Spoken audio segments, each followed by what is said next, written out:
I just got to ask you a little interesting. I thought coming out with the pass, kind of featured in that first quarter. What was kind of the philosophy coming in, and what were you looking at in the defense that kind of led you down that path? Well, it wasn't any particular weakness that we saw in the defense. It was really just confidence in our guys, and something that the pass game we've struggled a little bit with some inconsistency there, probably because of all the injuries we've had more than anything else. So we've had a couple of good weeks of practice with the pass game, and so we just felt confident and went to it.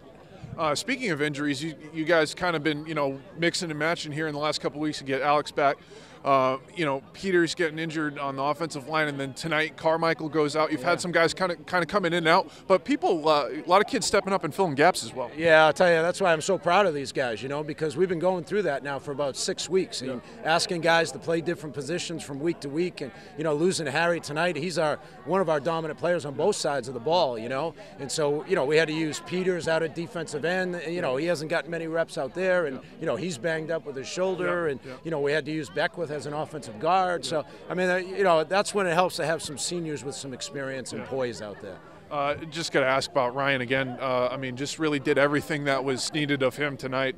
Made sound decisions all around, really. Yeah, I agree, and that's probably the single biggest difference tonight. I thought he made good decisions. He just played with so much confidence tonight, both running the ball and throwing the ball. So I'm very happy for him. Yeah.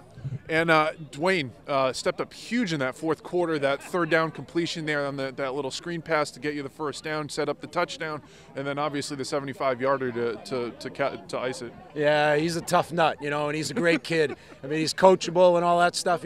He'd be a great defensive player too, but we've purposely not played him on defense because we want him fresh in the fourth quarter, and I think it paid off tonight. And then obviously, Mansfield was going to have a charge in him at some point, and you kind of bend but don't break there. But got some pretty good pressure, I thought, throughout the night from the defensive line. Ben Jetty coming up with that blindside sack to end it, and Sean getting in the backfield as well. Yeah, we mixed it up a little bit. To be honest with you, we didn't blitz as much as we normally do. I mean, we felt we just couldn't give up a big play against them, so we played a lot more zone. And we were only, bringing one guy here and there, but I think we mixed it up enough to keep them off balance. And some of those matchup, that we talked about the other day with Hill, I think was limited to about 2 catches off the top of my head.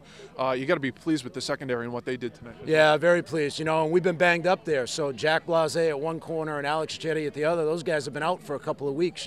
So it was really important that we get those guys back for this game because we knew that would be a big factor. And just for personal edification, because it did go down today, the playoff proposal, just what your thoughts on that vote was, and just what your opinions are. Yeah, we're happy about it. I think it's good for Massachusetts football. I mean, I think there are some problems that we need to work out. I think it's going to take a couple of years maybe to tweak it a little bit. We've got some decisions to make in our own league. We don't want to diminish our rivalry on Thanksgiving with Attleborough in any way. Yeah. So, we got to see if the league would be willing to somehow arrange a schedule so we wouldn't have to play them twice. Yeah. It's the same thing with Franklin and King Philip in the Hockomock Large. So we got to work out some of those things, but we got to work them out quickly because teams are going to be diving in looking for opponents and scheduling those non-league games. With the rating system back in play, your scheduling becomes so much more important now. And just one more, because you just mentioned it, Franklin lost tonight. So again, we're looking at hell in a handbasket here in the Kelly Rex. Yeah, welcome to the Hockomock League, right? Anybody can beat anybody any night. It won't be over until the end of the season. Yeah, it's crazy.